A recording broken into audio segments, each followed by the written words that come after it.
letting the studio audience see what my suit looked like.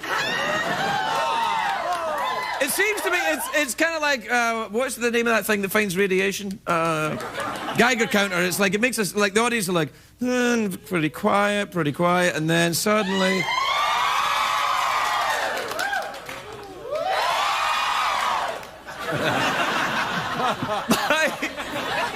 Sadly, my next guest is a legendary Hollywood producer, a giant icon in Hollywood, and I really wanted to impress him tonight.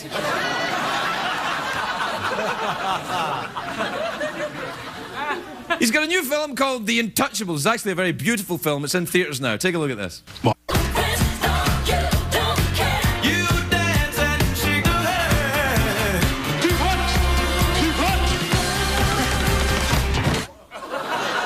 Ladies and gentlemen, Harvey Weinstein. Harvey Weinstein.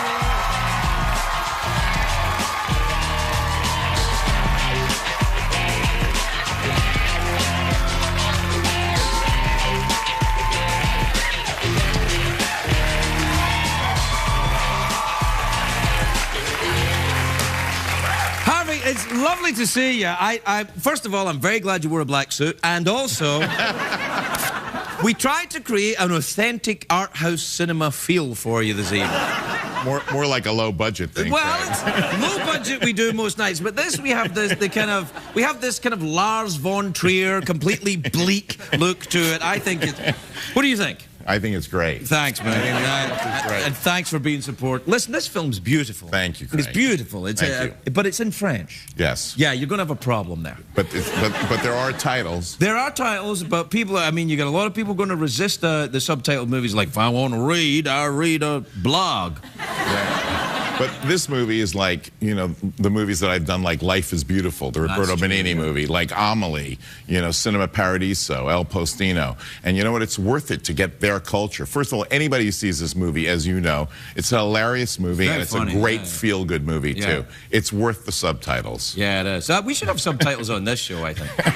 Especially tonight. Well, tonight, subtitles, just break up the screen a little bit, make it a little more light on it.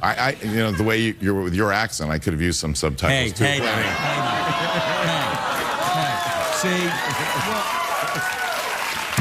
I don't know why. They pitched me their movies. I'm doing every one of them.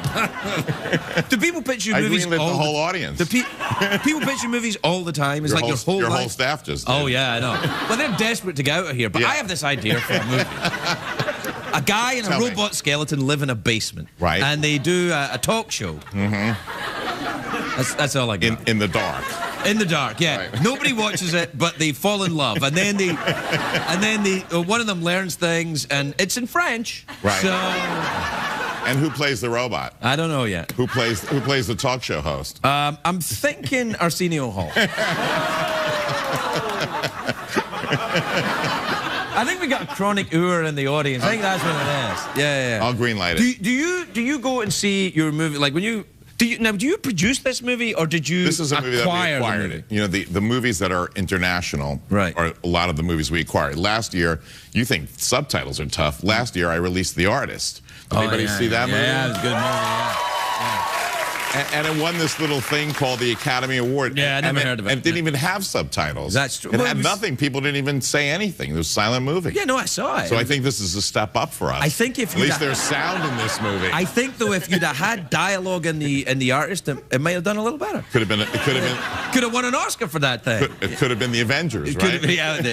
But is that the kind of movie you like? Do you like? Listen, you know, I make all of Quentin Tarantino's movies. Yeah. And the one that's coming up, Django Unchained, is unbelievable. He's crazy. He is crazy, and it's great. And then we do movies like this, you know, that are fun and smart and different. You know, how do you and Quentin get along? I'd be interested in that, because Quentin's a very strong personality, and I guess you're no shrinking violet either. How does that work out? Because Quentin is really... I've always wanted to be a shrinking violet. Yeah, come on, man. Everybody... I'm just a teddy bear. No, man. You're buying all that Hollywood. No, man. Not true. No. How do Quentin and I get along? We've made, I guess it's been about 20 years. We've done every movie together. I love him. He's like family to me. Right. And, you know, and we've taken this great journey together from Reservoir Dogs, I mean, all the way through. Actually, do you guys bang heads a lot, though? Do you argue? We've had a couple of arguments. Yeah. See, I think that would be fun to watch. But you know, Quentin's won most of them, I will tell you, for the good of the movie, too. He's a very knowledgeable. Are you very knowledgeable about the archive stuff? I mean, Quentin can pull movies out of nowhere and say, oh, yeah, in that Japanese movie in 1928, there was this. And can you do all that stuff? I know my share, but I'm not Quentin or Marty Scorsese. Those are the two smartest directors when it comes to the history of movies. Right. But there's so many great movies to see, though. Classic movies. Yeah, no, there's a lot of them. And they're so well lit. Every time... But they're in black and white, so they have a lot to do. They're very reminiscent. Do you have a type of movie that you personally like that you would never have for your company? Like, would you say, like, you would watch a movie abroad, like you're going to acquire a movie, you go, that's a great movie, but it's not for us? Or do you just buy stuff you like?